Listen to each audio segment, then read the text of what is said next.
Let's talk about the business of the day as it relates to theater with your hosts, Darnell Radford and Mitch Weiss.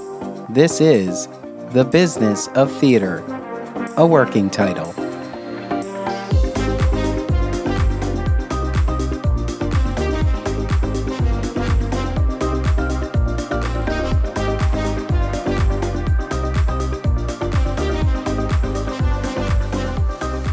Good.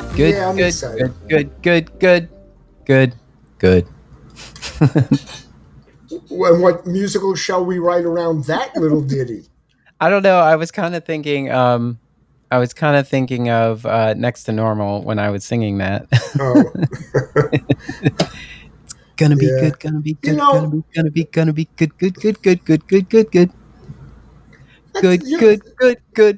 good, I good, I had no intention of bringing up this topic, but I think it's a worthy one. Let's think about the difference of the musicals that are coming out now versus the ones that were coming out in the 40s, 50s, 60s, and 70s. Yes, but let's do a proper intro Oh, first. go for it. Mitch, I know we're trying to find a working title, but we cannot name the podcast The Business of Theater. Are we ready? I'm glad. I am No. glad we can't name it that. Our doors are open, but, are people coming in? Are patrons coming? Some people are. The diehards are coming, but are we filling houses? Are we And really who are we getting filling butts in? them with? Yes. And that's the reason. And you know this. I've been so concerned about the producers, understandably why lying to the general public about how well the theater's been doing since the pandemic. They want to encourage people to come. I get it. But at the same point, they're struggling. And again, we are not talking about Hamilton or Wicked or Lion King, right? But the rest of them are struggling, and the audience that used to come to theater has changed. Both just before the pandemic, it was already changing, and now post-pandemic, it's definitely changed. So what do we do with that? I don't know, but this is The Business of Theater, a working title. I am Darnell Radford. I'm Mitch Weiss. And we're about to get into it. Yes. So the landscape of theater is changing. Our doors are open, but the people who filled, the butts who filled those seats before are not necessarily the same butts. These butts look different. These are different butts. And the prices are going higher and higher and higher. Yeah. Broadway. Yeah, I don't know. No, not true. Is it happening all over? Yeah. Yeah, even the places, and it may not feel like a dynamic change, but the nonprofits who had a flat rate and were very proud of it have, I'd say, done a 25% increase across the board. And they still have a flat rate, but 25% is a lot. Yeah. You know what's interesting about that? Let's look at the Broadway houses, for example. They are well aware of how the pandemic has impacted every single one of those houses. How many are there? 40? 41 houses. Yes. You would think the owners of those houses would think differently about how much money they need to make in those houses. I'm making a face for those of you who can't see. I know. I'm just saying, like, you have a venue that you can't fill like you used to fill. I mean, ultimately, you're saying it's not your concern because you rented 4 walls contract. It doesn't matter who it's books that space. It's real estate. He's not with us anymore, but Jerry Schoenfeld, who was one of the duo that ran the Schubert organization, owning 17 theaters on Broadway, he's very famous for having said in an interview in the New York Times that if it was up to him, he would shut down all the theaters and turn them into office buildings. He said there's Mm. so much more money in rent to be made with office towers. And this is the man in charge at the very top of the pyramid that's running the American Cultural Theater. And Yeah. that's why he was famous for it. I mean, at the same point, he was a great champion of theater. I don't want to, just show one side, but that was a very telling comment. Yeah, it is. It is kind of interesting. The people in and around the theater community are not necessarily theater people, Mm-hmm. and that is something that we don't really think about. Like when we get together, we're talking theater people. The theater artists get together and we talk about how, it's unfair that we have to work these hours for this pay. It's we're doing 8 shows a week, if you're on Broadway. But the people, it's kind of like, I can't think of.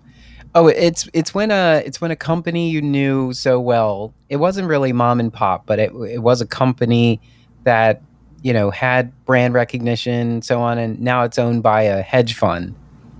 You know, Exactly. it's like, so now all they want to do is make money. It's not even about like having a good quality product. It's about just making money, and it does seem like that now because we're not, again, you know, while we don't necessarily need the brick and mortar to produce the work, we can rent a space. It is ideal to have the brick and mortar, but you get into the brick and mortar and you still have to deal with a developer. Somebody else still owns it, Mm-hmm. initially.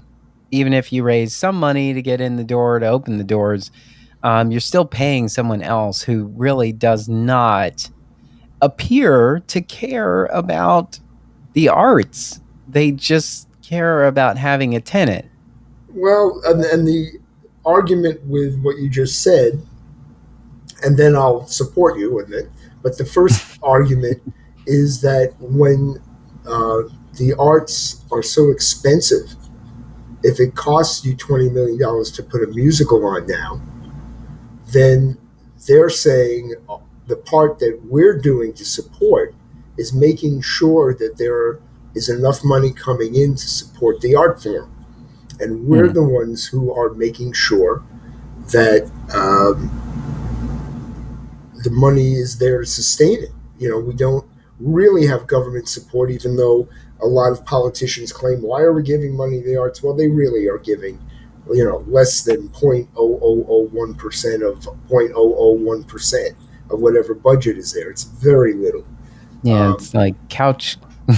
coins, couch But cushion here's the coins. other thing, and again, I'm trying to be very careful. I don't, you don't want to kick the golden goose in the butt, but By the way, we are sponsored by Golden Goose. Golden Goose.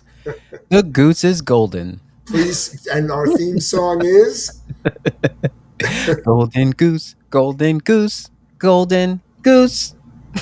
That's it. It's uh, simple. you're worth every penny we pay you, Darnell. Do you know how much I charge for that? Yeah, I Oh know. my Well, god. listen, if you made it longer than 8 seconds, you could get royalties if somebody else sang it. I mean, the first time the original was golden goose, golden goose. It's a golden goose. But they didn't like that. So I So just yeah, right, you're took out the it's a. adaptable. You're Yeah, adaptable. You're flexible. you know, they wanted to change just so they could have a producer credit. Could you There take out the it's the yeah, Oh, you don't want to hear the whatever. music industry stories about things like Oh, I'll that. tell you that little jingle has 14 writers.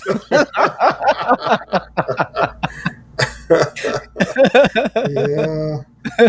Well, going back, there's the magical word that changed Broadway during my lifetime, and it's happened, of Mhm. course, many times. And that word is Disney. And Disney, people were scared to death. As the much House as of you Mouse. you love who they are, when the mouse came to Broadway, there were conversations happening everywhere I turned. Is this going to kill us? Two Mm, things happened. right? And let's, look, product, Lion King is amazing, right? There are other things that are very enjoyable that they've done. Um, so kudos for whatever that is. The audience, there's the pre-Disney audience and the post-Disney audience. Pre-Disney, which is, we'd have to look up the exact date. What is it? 1980s, 90s, which was Beauty and the Beast. You're going to look it up. Thank you.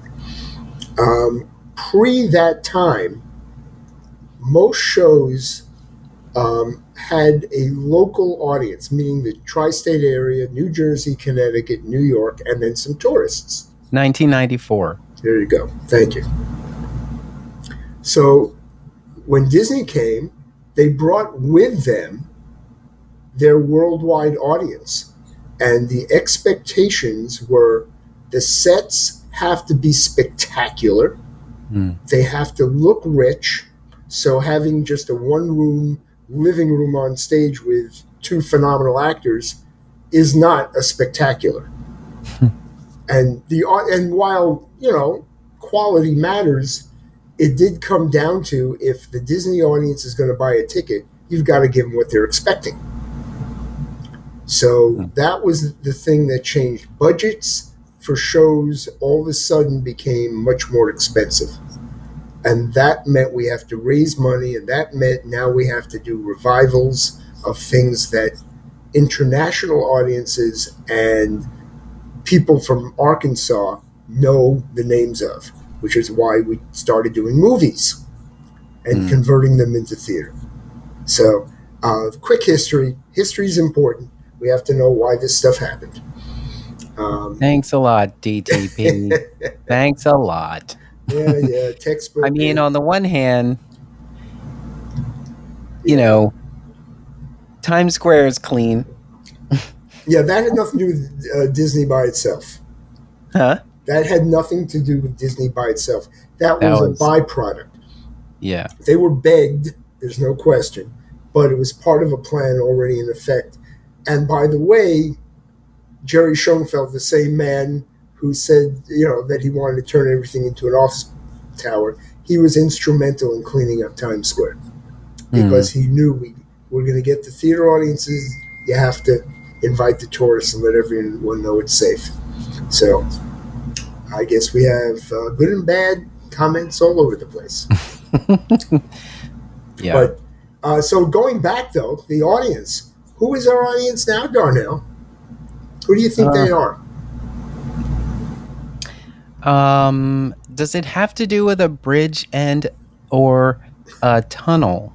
That was always the case. For those outside of the New York area, that means New Jersey. Let's see. Are they tweens? Is it the TikTok generation? Interesting. I don't know. See, here's the trick. Who can afford these prices? Yeah, that's very true. And if you live in New York, and I know that, what is it, like 1% of New Yorkers or something ridiculously low that live in New York don't actually come to Broadway. Oh, it's larger than the statistic. I feel like I'm just being a textbook here. The statistic is only 22% of people living in the tri-state area, Connecticut, New Jersey, and New York, have ever seen a show anywhere. Anywhere. High school. Only 22%. Wow. There's a large margin of that we can increase the audience. It just doesn't happen. And right now, most of our audience, most of it, are tourists. Disney has succeeded. We have become a tourist attraction. We were before, but primarily theater was a little kind of egghead version of entertainment. So we have a much larger audience willing to pay more money because they're coming in as tourists. Anyway, I'll blame I'll blame Neil Patrick Harris as well. He There you said it's go. not just for gays anymore. That's right. And they were And like, "Wait, I can go too?" I mean, kind of, but it's sort of like so my friend who lives in New York said that he put up his away message because he was going to Fire Island for the last time for the summer, mhm. and one of his coworkers saw it, and she asked him if she would have a good time in Fire Island. And my answer was, "Sweetie, no. No, sweetie, no. Stop trying to take everything. It's not for everyone." There you go. Not that I've ever been to Fire Island, but There you go. There you go. But in your imagination, but the thing is, like, once everybody catches wind to why we find this to be so exciting, then it's kind of like, would you say that Broadway has had like an interesting sort of gentrification? I would. But you go ahead. Yes, Well, absolutely. because of the change of what we're seeing on Broadway, um, you know, we're I don't know. There's like a traditional. I don't want to say traditional, but there's like this. Uh, there's this. This is the movies adapted into musicals. That those were not what we originally intended to bring to stages, and now they're there because those people who were sitting all over the world watching those movies, now they want to see a live, interpretation of them. Well, not So, okay. enough, by the way. These things open and they may be critically okay, but the Mm, truth is they struggle for an audience. yeah. Um, this is not the savior of Broadway. So I would question an investor. Yes, doing the music of Neil Diamond is coming in. Well, Mm, great. I don't care. Is the show good? It's and I may love his music, but I prefer to see him in concert if that's what you want to go see. yeah. So, the Tina Turner story. There are two movies, a television special. It was a wonderful production on Broadway, but it was still a struggle for them as far as financial goes. So the question just is that what Broadway, where are the original stories? And then you see something like A Strange Loop, which is an original. Mhm. And, again, we don't know if in the long run it'll make its money back or if it will become part of the lexicon of great Broadway shows down the line. But um, I look at it as the variety of Broadway is what gets me going. I'm not someone who needs to see The Music Man again, ever. Ever. Now, the movie's wonderful. If I see it for 5 minutes and I watch a musical number in it, that's great. It it's part of my upbringing and history. Done, Yeah. right? But it's Mhm. making buku bucks on Broadway because what's his face? Oops, Hugh Jackman. Hugh Jackman. Thank you. Is in it, Oh, and Max Clayton. oh, I beg your pardon. Didn't he fill in for Hugh Yeah, he Jackman? did. He did. And Leah Michelle is going to Funny Girl, and we'll uh, see if that saves it. mhm. Um, it's like, and this is good entertainment. It's just, luckily for those of us who live in New York, we have 41 theaters to choose from on Broadway alone. And how many shows a month am I going to get to go to, especially at those prices? So I have to pick and choose. Well, and then you think about the staying power of things like Phantom Mm, and Wicked, and they're not going anywhere, so there's no change. Oh, Book of Mormon, right? they're not those spaces aren't changing. So it's like, it's called brand recognition, yeah. right? And Chicago, of course, which is also like Phantom, going Hmm. on forever. That sometimes it backfires. I mean, Lion King. These shows are taking up theater space, but they're also quality shows, whether you like them or not. And out of the shows you mentioned, there are some I like and some I don't like. That's me. Hmm. But once Yeah. I've seen them, unless I am in love with the experience, I'm not going back. So it has to be a tourist attraction, Mm. right? And that means brand recognition, which now brings us right back to business, Hmm. right? The business of theater, Darnell. Da, Yeah. da, da, da. We need a It's work. theme, with just an instrumental theme. Um, maybe some horns and a little bit of guitar riff in there. It'll be the beginning of Prince Ali. Ba ba ba ba. Bum ba ba bum ba ba bum bum ba da bum ba ba bum ba ba bum ba ba da. You can. Why don't you record that? We don't have to pay it. The musicians union won't like it, but we don't have to pay anybody. You can get a royalty down the line. So they'll tell you, they'll be like, okay, if you do use this, you will need an 18-piece orchestra to play this. You can still only do 30 seconds of it. I'll put it somewhere. See, that's why you need to be negotiating. You know these rules. Yeah. Yeah.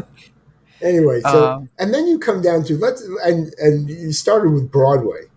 I mhm. mean, look, Broadway's an experience as well. We know that. Um, the truth is, when you are a hit, you don't need to charge what the money that people are willing to pay. When you're not a hit, you can't get anyone to pay the amount of money you need them to pay for you to break even. That's Yeah. the business. And, so what do we do about that? Which now leads us to the nonprofit world, which is so. By the way, Sherry Shepard was on a repeat today. I saw her for 5 minutes, and she had just seen Jesse Williams take off his clothes and Take Me Out on Broadway, which of course has closed, but is coming back. Yeah, it's coming back. So, and this was from months ago. And she started the whole little thing saying, I just saw this. What a wonderful piece. And she's talking about the ideas in it and trying to be very intellectual. And she said, okay, I wanted to get all of that out of my system because I got to see frontal nudity. Right as you went right there. And you're going, that's what's going to sell the ticket, even if there's substance. Yeah. Right? And enough so they can bring it back. Well, it worked for HBO for a bit. Yep. It was Well, like every let me see. It's not really a pilot, but every first episode was where it was like, "Oh, by the way, this show contains strong sexual content." And mm-hmm. then everything else is strong language. It's boring for the rest of it. I was like, "Wait a minute. But I thought." Yeah, Yeah. we're very But gullible. before Yeah. we pull off of Broadway though, do you think that some of this is because of how problematic some of the canon has become over the years? Meaning what? Well, uh, just for example, a funny thing happened on the way to the forum. Interesting Uh, choice. you know, Yeah. I saw it at Walnut Street Theater. I enjoyed it. We talked about it last time. Mm-hmm. Um, you know, or Laughter on the 23rd Floor. Mm-hmm. Um, did I say that right? Is that the right title? Yeah. Um, there were elements of those pieces that made people in the 2000s feel uncomfortable. Forgetting that this is it's a piece. It's not real life. But those things, like the mindset is like, you know what? These need to be retired and go away, and let's not there's no need to bring them back. There is this kind of mindset. And then it's like, okay, then what though? Because so for instance, a production that, my company, Theater Exile, would bring to the stage may not be something that is a juggernaut on Broadway. But if you know the mission of Theater Exile, you will come see that show, in our space because you know what our mission is. You know that we look for those You gritty. know, but yeah, I very much agree with that. In when it's a Are the comparison, masses looking for that? Are the masses looking for what we're bringing to these smaller regional stages? Not smaller, but regional stages. You know, no, they're sometimes not. we'll see a show. Your Sometimes, keyword, I'm sorry, your keyword was masses. But yeah. here's the trick, and I'm sorry to interrupt you, but I don't want to forget this point. Mhm. As a man of age, Mhm. um, Distinction. no, not age, uh, television had 5 channels when I was a Mhm. kid. I watched cartoons on Saturday morning. God bless them, Mhm. and that was it, right? And the rest, that's all we got to see. When it started expanding, we went, okay, we have a little more choice, and then we were arguing, saying, it's all the same. They're having a cop show, they're having this show. It doesn't matter which station you look at. They're repeating, the same ideas. Then cable hit. And cable, now all of a sudden, you could have a show that was of interest to 1/1000th of the audience. Mhm. And it was excellent. And it might attract more than the 1/1000th because people heard it was excellent. And that expanded their thinking and their experience. But for the most part, it didn't cost as much as the big networks to put on. And they were saying, we're not even after the masses. We are after, we have a different mission. Mm. That's to me what the goal is for the nonprofit world, the regional world, even the New York world. The reason we have so many theaters. I want to see whatever the new Death of a Salesman is going to be on Mm. Broadway, as well as the Music Man show up. They're both valid for different audiences for different reasons. But give me the variety, give me the choice. And the problem becomes, why are we charging the same for a brand new show that's taking a risk on Broadway? This is Broadway now, Yeah. right? As we are for a big blockbuster or a Phantom that's been around for 30 plus years, right? That we don't have that kind of competition. It is, this is what you pay, tough noogies. So now you talk about what Theater Exiles. Yeah, if you have a reputation for not doing the Music Man, we know what we're getting into. So the question is, who is your audience, and give it to them good, and become the best at what your mission is. And that's, to me, how you get a reputation. It's still a struggle because you'd love to have the money from the masses coming into Broadway. Yeah. But you can't do that on Broadway because every show is a limited engagement. Well, and the think about this: if you're the investor, why are you agreeing to put money into a limited engagement? How do you make Mm. your money? It doesn't make Yeah. sense. At the same point, if you sell out every seat at full price during that limited engagement, you can make your money back. But why are you taking that risk? We'd have to ask the investors. Who convinced you into this? What is this about?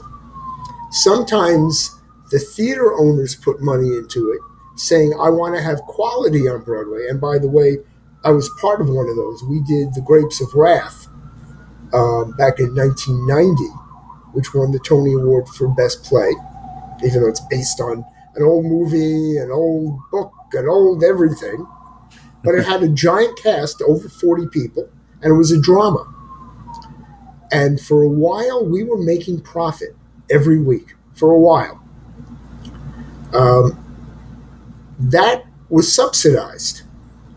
The show, of course, the people who put the money into it were nonprofits and the Schubert Foundation. And they said, this is something that needs to be seen.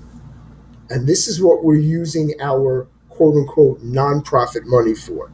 When the Schuberts aren't commercial, they have a foundation. And so they're trying to say, we need variety. And then every now and then you end up with a show like Equus, which makes a profit on its own of quality, that is. So I don't know. Did I not answer your exile question? Oh, no. Be You've the answered. Best, but go after what it is. And you know what? And if you fail, you fail. That's what nonprofit's about, I think. Well, nonprofit is, you're not supposed to turn a profit. No, that's not true. Well, that's not what I meant. Nonprofit means that not one person, financially benefits from the organization. Right, but you should be trying to spend all of your money serving your mission. Right, and trying to find a way to do it within your means. Yes, is still the goal. And in most cases, the means is a combination of ticket sales and donations. Mm-hmm. But the question is, again, how many contributors in the world know the difference between one theater or the other? They're going, and why are they giving to one, and why shouldn't the theater pay for itself, which is the big capitalistic question. Is that nonprofit or not? I don't know. Sometimes I see a nonprofit with this humongous set and big costumes, and I go, "Oh, that costs bucks." Do I want to donate for them to do that when they're giving me Hello Dolly again? That's the question. On the other hand, if you're in Indiana and you don't have Broadway, then getting Hello Dolly every now and then for Christmas is not a terrible thing. You get some entertainment, live entertainment. So it's a hard mission. Yeah. But then you think about, okay, well, if you're trying to venture out and be more creative, so you give more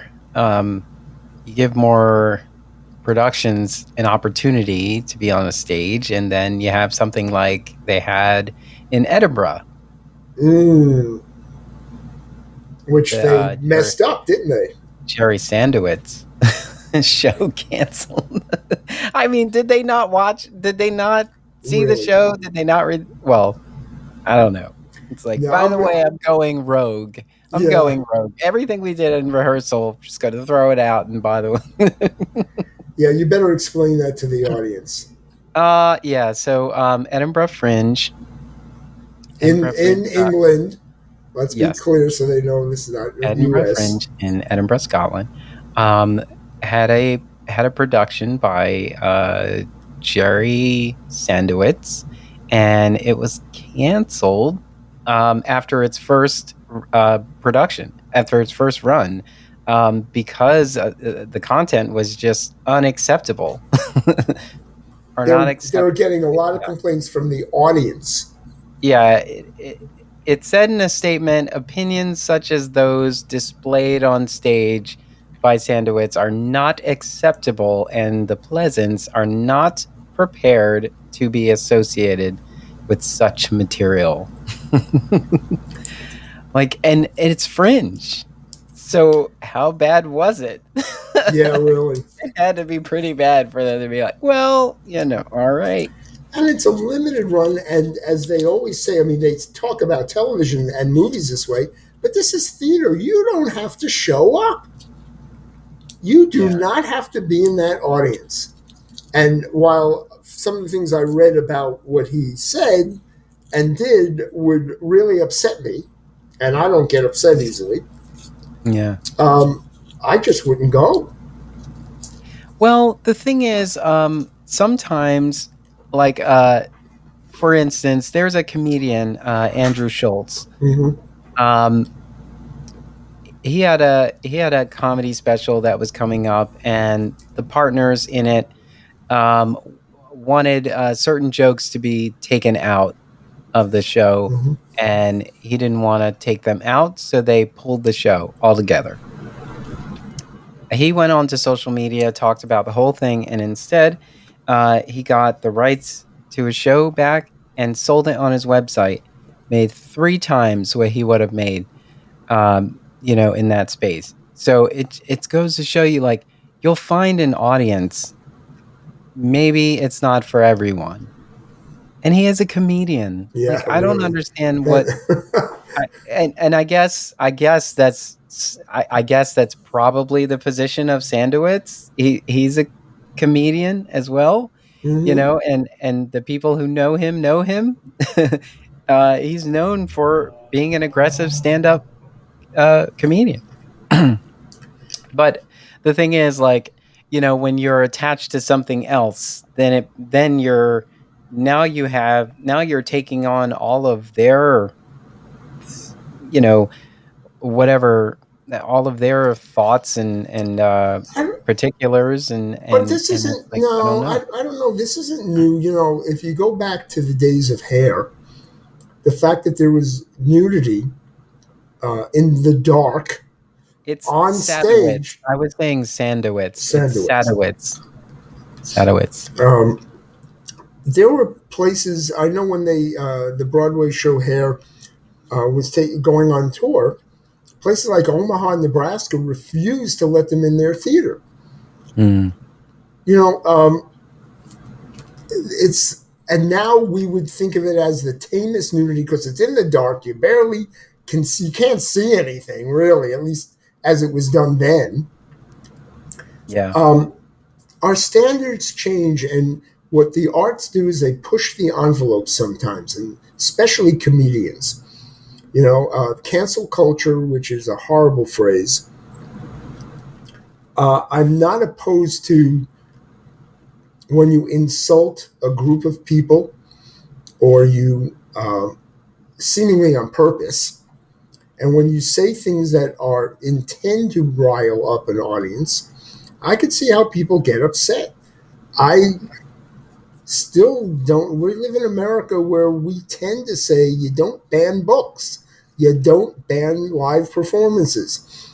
You just either don't go, and you're allowed to comment on it, and say this is awful, assuming you've seen it. There are all these people who say, you don't go to this show. Well, have you read it? Have you seen it? No. Then shut up. It's that simple. I heard that I would be quite offended. Mm-hmm. Quite offended. And so But I'm offended at the thought that I would be quite offended. there you go. Which leads us to the church that did Hamilton. Yeah. They rewrote it without permission. They didn't have permission to put it on. And I heard it was terrible. Well, and I heard it was terrible. It's just, again, here we come with somebody else's morality on somebody else's creative work. Yeah. You can do your own show,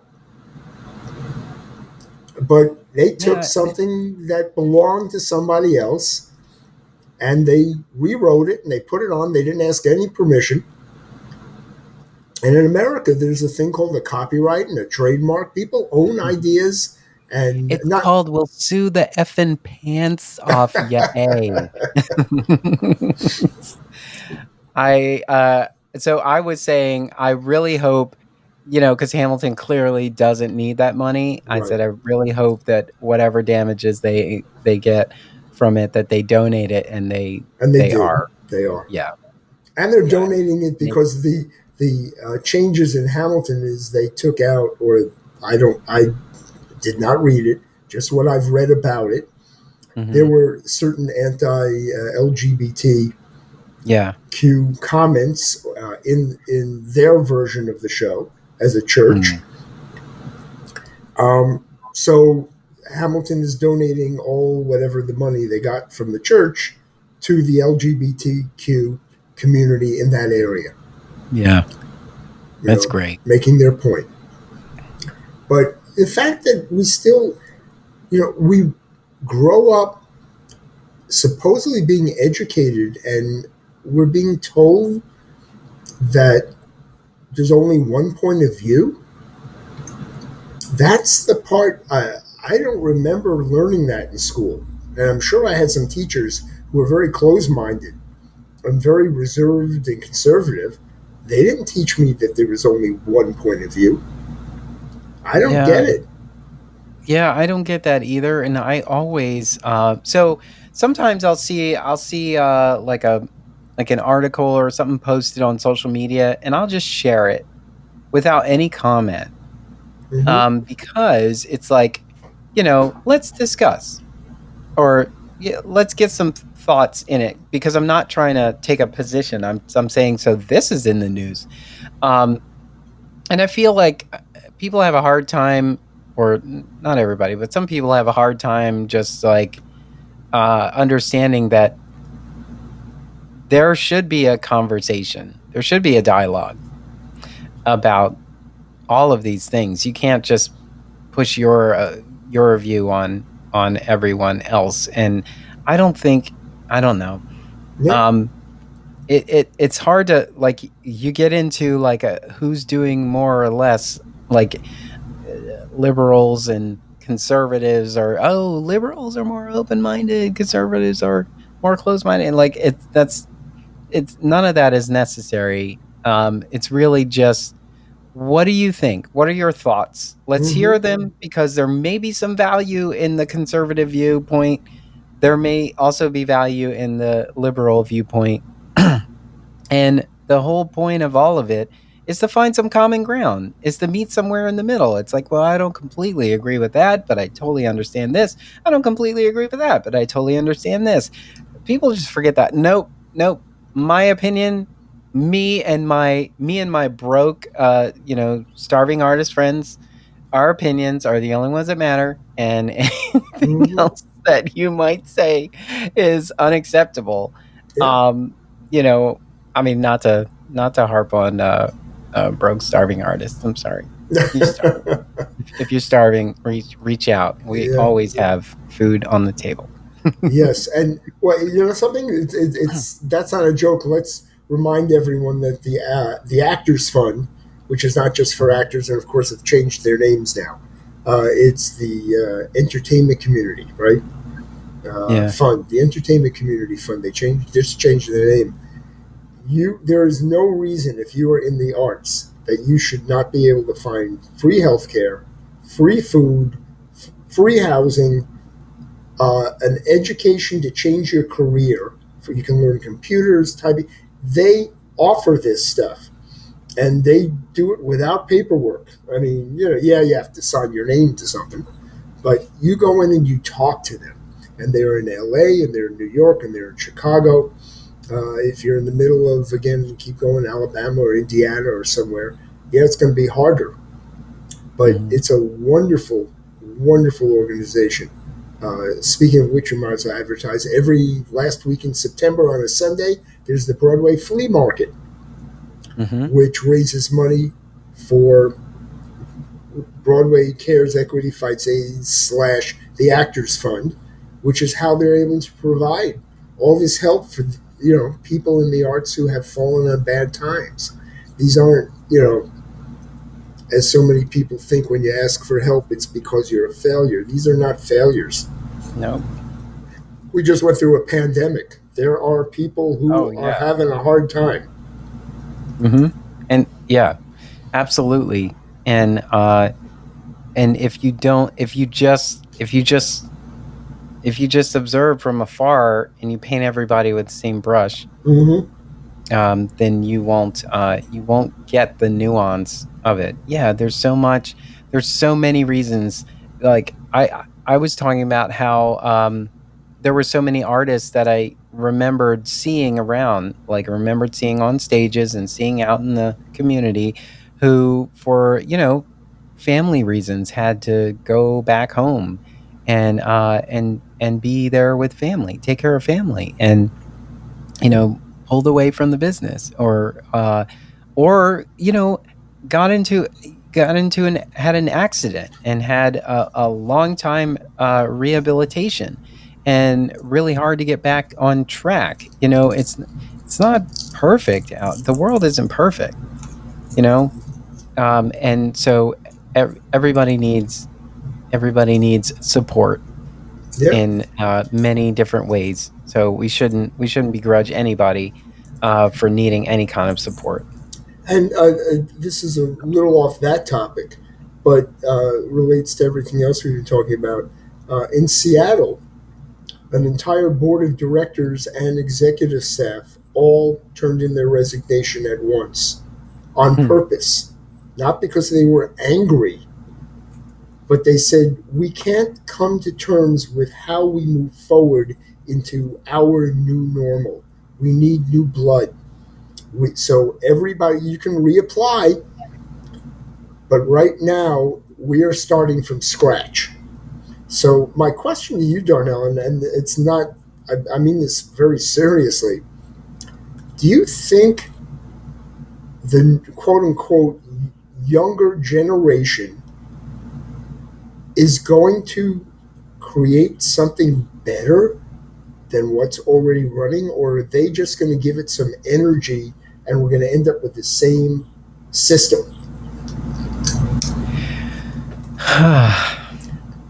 Like It is interesting. If you, there are many people that have said, if I were in control, I would do things differently. And mm-hmm, then as soon as they got into any sort of bit of control, they ended up doing very similarly the right, same thing. yeah. Because it's like you don't. I often say when I'm frustrated, I'll say I know that I possibly do not understand. Like there's probably so much more to this than I know, you know, but I feel a certain way about it now, and I may not have all of the information. This is how I feel right now about it, and I feel like that's kind of the case with many people. Like they don't understand. Like if you've worked for a company who doesn't pay well, in your opinion, and you don't understand why they don't pay well, you just think it's not fair. Now all you want to say is that it's not fair. Like you don't understand what is an endowment. You guys are sitting on a huge endowment, and you're paying us pennies. It's like, well, that's not what an endowment is for. An endowment is to make sure that the organization is here tomorrow, not that you. However, yeah, it is. Yes, However, and I'm what not is saying that they shouldn't. right, I'm right. not saying they shouldn't. Because there are ways to release some of those funds. But the thing is, like, uh, if you kind of ask yourself, like, if you had, I don't know, if you already agreed to pay someone a certain amount of money, right, and then you come into a little bit more money, are you gonna pay them more money? You've already made an agreement. That's You've right. already set things up. So, it that is the case in many situations. I'm not defending at all. I'm just saying, like, sometimes these are the things we don't really see, we don't really understand, and then we get kind of frustrated by them. But also, it's like no one's telling you to work for this company. If you don't think this company is paying you well, then you shouldn't work here anymore. Look for a better opportunity. Want more for yourself. But I do feel like it is sort of a thing. Yeah. It's the American way Mm-hmm. to just, we want, like, we want everything to change instead of just saying, you know what, we'll just put you out of business instead of coming. We're not going to continue supporting you. We need you to change.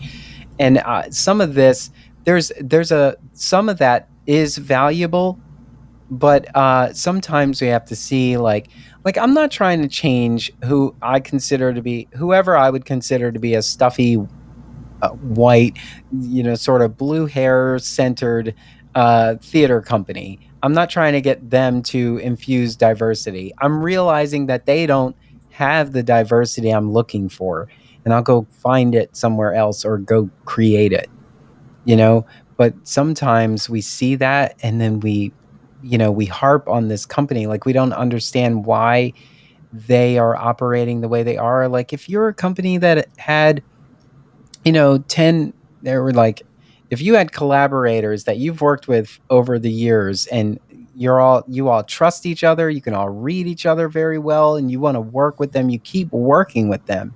Someone on the outside who's saying, yeah, but you need to give more opportunities to more people. And it's like, yes, but I also need to make sure that I need confidence that what we're going to do will get done. And so this is why I put my trust into these people, and while I have done that over the years. So sometimes we have to see it as, you know what, there is an opportunity here, and it's not to change this organization, but it's to create another one. Mm-hmm. I think that's very well Yeah. said. I agree. Uh, Yeah. because, the problem, and you know this, is when things have been so one sided Hmm. for so long that you're really Yeah. just saying that this imbalance needs to be corrected. It's not that everybody has to do everything perfectly and only in one particular way. Yeah. And Hmm. again, that's where I love the concept of our nonprofit regional theaters, but they're all seeming, that's not fair. Many of them, if not most of them, seem to be run by the same kind of people for the same purpose. And Yeah. that is frustrating. I don't mind that they exist. Like I said, I don't mind if some small town is doing Hello Dolly. I'm not against that. Hmm. But that I don't want to see that everywhere. Yeah. I want to hear about for me, someone who cares about new work and who is interested in being pushed a little further into the future. Not Yeah. everyone does. It just doesn't make sense to start a new theater company to produce old theater. Except if you are trying to give yourself work. And a lot of theater folk, that's what they do it for. I can't get hired, which doesn't mean they're not talented, but I can't get hired, therefore I'm going to do it on my own. One of the Mm. worst reasons to create a theater company, and yet one of the best reasons to create a theater company. We have a lot of, there's a lot of dichotomies to We're work so through. broken. Yeah, we are.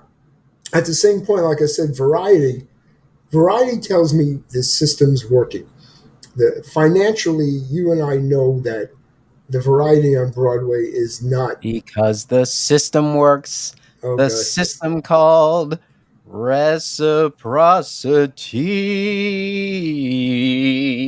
reciprocity. that to me is the finale of our show. You want to end this early? We have like eight Oh no, minutes. no, I'm not in a rush. Oh. I just it's like once you give me the finale, I kind of go, is there an epilogue? Um, it's so funny. I heard I don't know where it was, but I heard some amateur singing a song from Hamilton the other day, and I'm going, this is now part of the norm lexicon of our culture. This is not, oh, there's a great new show on Broadway and you got to see it. There are actually 6-year olds who took a car trip and they can sing every word of Hamilton from beginning to end. How I couldn't do that for My Fair Lady when I was 6 years old. How is this possible? Technology, the availability, right, of the music that maybe their parents love it. Who knows? But it's an amazing thing that we've created.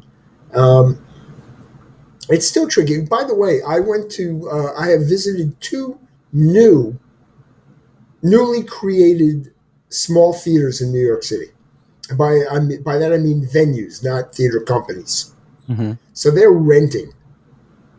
and they're just opening literally right now, and they did a beautiful job. They're absolutely stunning. They were both um, designed and paid for by architects who are multimillionaires who love the theater and have decided this is not their contribution because they want to get their money back, but it's something they're interested in. If I told you how much they cost, I don't understand how we're helping theater. Their rental fees are still only for those who think they're going to make a profit back. And if you have a 160-seat theater or a 99-seat theater and you're in New York City and you're competing with Broadway, you're not going to make your money back. It just isn't going to happen. And it's like your business. You're lying to yourself about your business model. Right. It's just like that company that said it was creating a community in a co-working space when really they were a real estate company. Yes, exactly. Yeah. And look, the intention, the people working at these theaters, I mean, it's funny. These are people that I've met years ago. They weren't doing this, but they're people that I could chit chat with, and they want to do it for the right reason, except their job description is make me money. Yeah. And rent the theater. It's like, and our prices will go up once we're starting to get a regular clientele in here. It's like, look, it's gorgeous. Your theater is wonderful. You fixed the building. You added to what New York needs.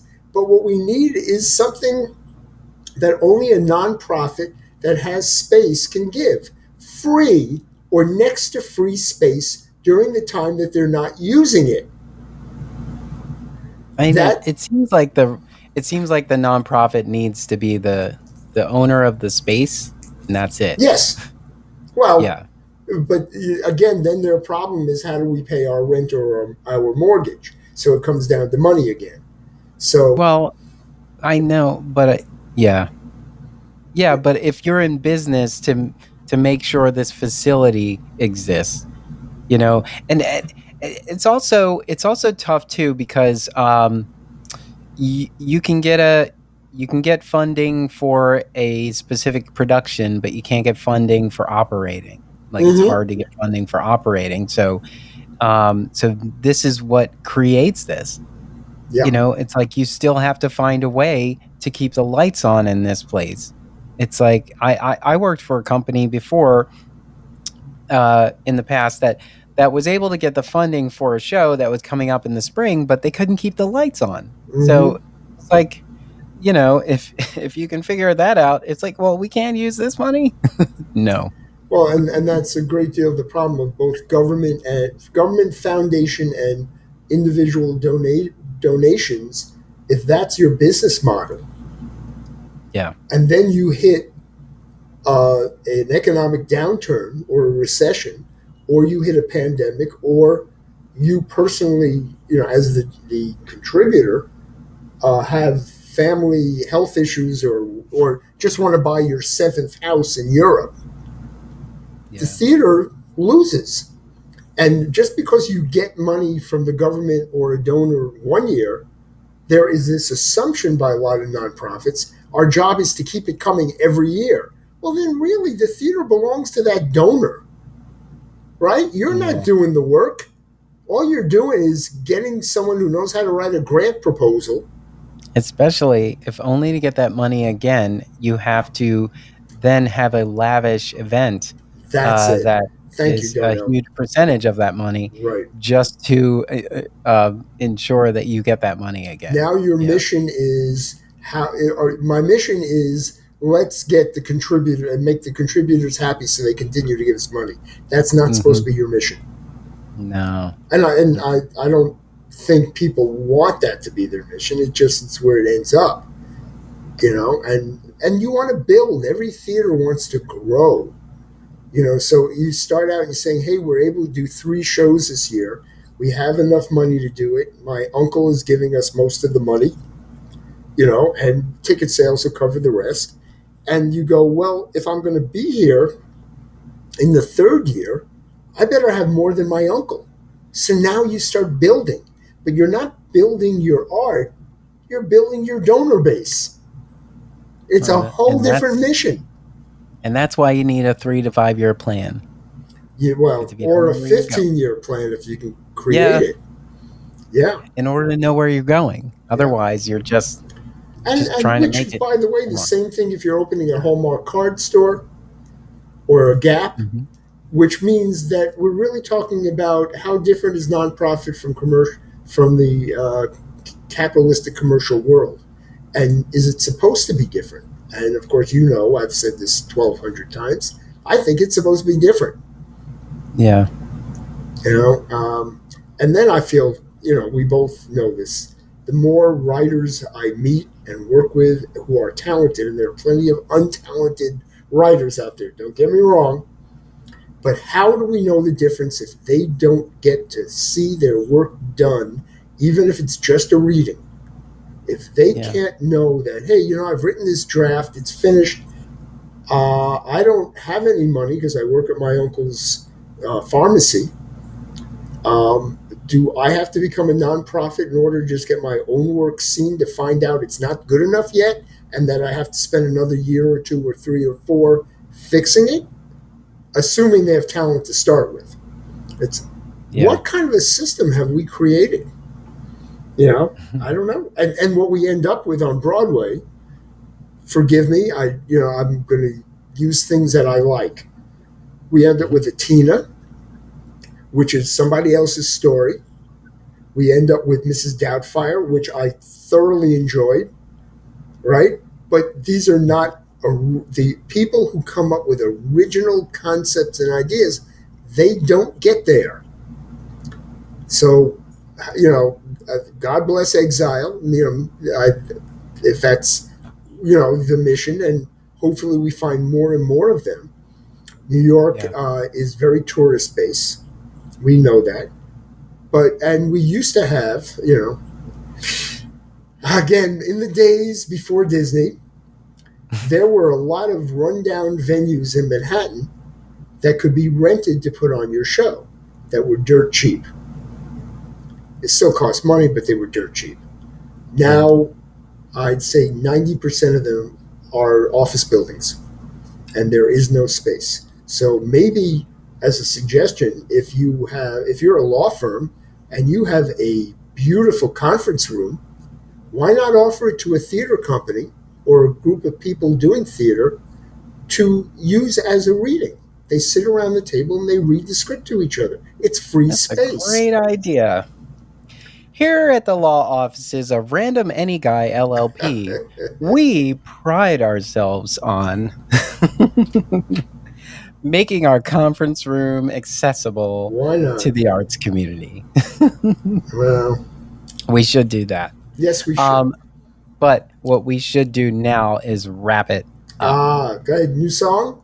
Do we have a new finale or not? Yeah. I don't know. Okay. No. I can't sing the rest of When You're Good to Mama. Mama's good to you. Yeah, be careful. We're going to have to pay royalties to Chicago. That was deep. Got deep on that. Okay. Yeah. Anyway. Yes. So, yes, the business is never done. The conversations continue. But this is The Business of Theater, a working title. I'm Darnell Radford. I'm Mitch Weiss. And we'll see you at the theater. Yay. At some point. Masked or unmasked. I don't know. Possibly. You might need your Vax card. Or not. It's hard to tell. Or not. Who knows? We can't decide. That must be making it hard to get more butts back in seats. Yeah, we didn't even go there, did we? That'll be the conversation for another day. Yeah. Okay. Thank you for listening.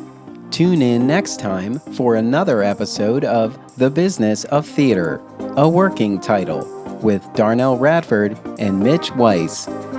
Subscribe to the podcast wherever you listen to podcasts.